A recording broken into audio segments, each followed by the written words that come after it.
El 28 de junio del año 1914, en la ciudad de Sarajevo, el joven anarquista serbio Gavrilo Princip ultima al archiduque Francisco Fernando, heredero del Imperio Austrohúngaro, y a su esposa, la checa Sofía Chotek. Esto genera la Primera Guerra Mundial, aunque realmente los conflictos bélicos comenzaron un mes más tarde. Uno tras otro fueron cayendo en este conflicto las diferentes naciones del mundo.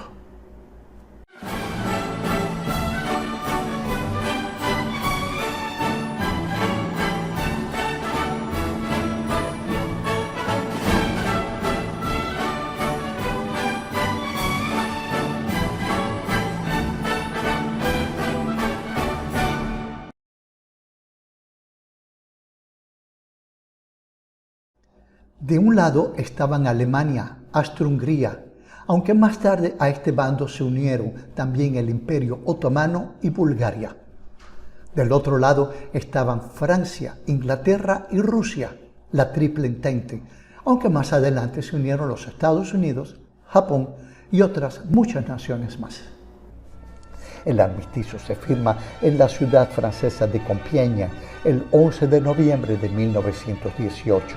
Pero un beligerante que nadie había invitado decidió no participar en la paz.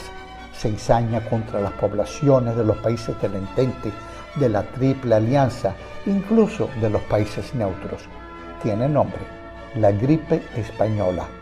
Para octubre de 1918 ya era pandemia mundial.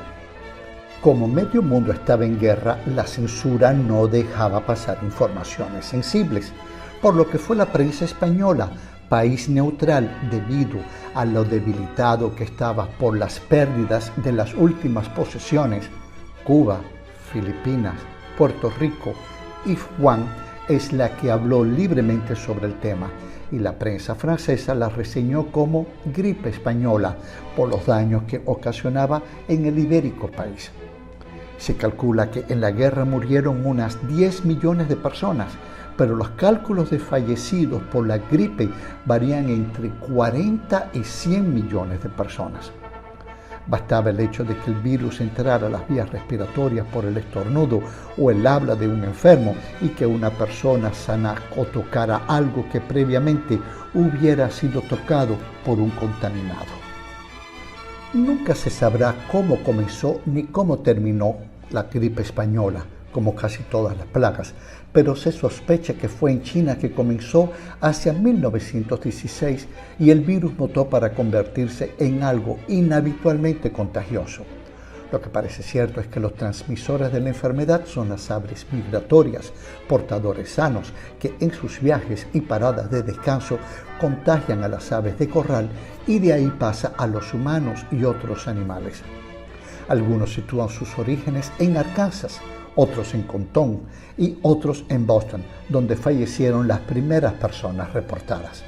Se supone que entre el 3 y el 5% de las personas afectadas moría, en particular pacientes jóvenes entre 15 y 45 años por graves complicaciones pulmonares.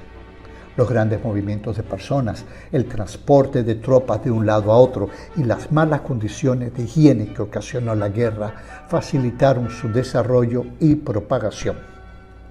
Se calcula que en México murieron unas 300.000 personas, con reporte de hasta 300 defunciones en un solo día, por ejemplo, en la ciudad de Torreón. La humanidad en estos momentos no está al abrigo de pandemias de esta naturaleza, por muchos que sean los desarrollos científicos y los desarrollos técnicos. Desde el momento en que aparece una cepa con sus diferentes mutaciones, hasta que se desarrolla una vacuna apropiada, pasan meses, incluso años. Lo hemos visto en la gripe H1N1 y más recientemente con la COVID-19. Es necesario decir que un gran aliado para el desarrollo de este tipo de enfermedades es el gran movimiento de un lado a otro que tiene la humanidad, que no es más que un aliado en esta tarea. Así termino mi trabajo del día de hoy. Le doy las gracias Infórmele a sus amigos que tengo este canal. Lo mismo ellos están interesados también por las cosas que yo presento. De esta forma yo me despido de ustedes muy agradecidos con el tiempo que me dedican, diciéndoles hasta la próxima.